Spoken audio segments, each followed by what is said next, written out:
Сәлеметсіздер ме, құрметті студенттер? Жақанша Досмұхамедов атындағы жоғары педагогикалық колледж құқық негіздері және еңбекті қорғау пәнінен 4-ші курс студенттеріне арналған бейне сабақ. Тақырып: Қазақстан Республикасының қылмыстық кодексі. Оқытушы: Дүйсенгалиев Мереке Камилович. Жоспары: кіріспе, негізгі бөлім, қылмыстық құқықтың дерек көздері, жаза және оның түрлері, қылмыстық жауаптылық. Қылмыстық кодекс, ағылшынша криминал код, бірыңғай жүйеленген заңнамалық акт, қылмыстық заң деп аталады. Өмір болғаннан кейін онда қылмыстық құбылыстардың болатын заңдылық. 1997 жыл шілденің 16-сында Қазақстан Республикасының жаңа қылмыстық кодексі қабылданып, ол 98 жылдың 1 қаңтарынан бастап заңды күшіне енді. Қазақстан Республикасының қылмыстық кодексі, Қазақстан Республикасының кодексі 2014 жылғы 3 шілдедегі нөмір 226 В, яғни жаңа кодексі шықты. Ол 2015 жылы 1 қаңтарынан заңды күшіне енгізілді. Мемлекетіміздің ата заңының 1 бабында Қазақстан Республикасының өзін демократиялық, құқықтық және әлеуметтік мемлекет ретінде орнықтырды. Оның басты қазынасы адам және адамның өмірі, құқықтары мен бостандықтары. Жаңа қылмыстық заңның ең басты міндеттерінің бірі адам, қоғам, мемлекет мүддесін қорғау болып табылады. Сондықтан заңды білу заман талабы. Қылмыс дегеніміз адам әрекетінің бір түрі. Қылмыс Қазақстан Республикасының қылмыстық заңына сәйкес жазалау қатерімен тыйым салынған қоғамға қауіпті әрекет, іс-әрекет немесе әрекетсіздік.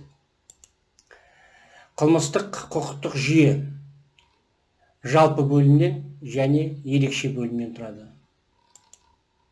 Қылмыстық құқықтың міндеттері: адам мен азаматтардың құқықтарын, бостандықтары мен заңды мүдделерін қорғау, қоғамдық тәртіп пен қауіпсіздікті қамтамасыз ету, қоршаған ортаны қорғау, Қазақстан Республикасының конституциялық құрылысы мен аумақтық тұтастығын сақтау, қоғам мен мемлекеттік заңмен қорғалатын мүдделерін қылмыстық қолсұғушылықтардан қорғау, қылмыстың алдын алу шаралары болып табылады.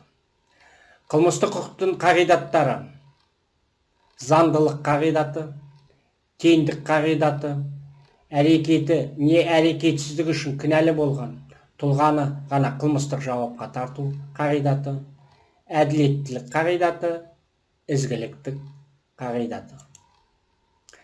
Қылмысты жүктеу қоғамға жасалған қауіпті әрекеті ауырлық дәрежесі мен сипатына қарай бөлеміз.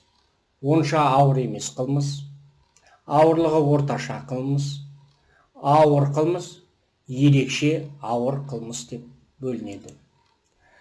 Қылмысты жасау сатылары: қылмысқа дайындалады, қылмыс жасауға оқталады, аяқталған қылмыс болып сатыға бөлінеді.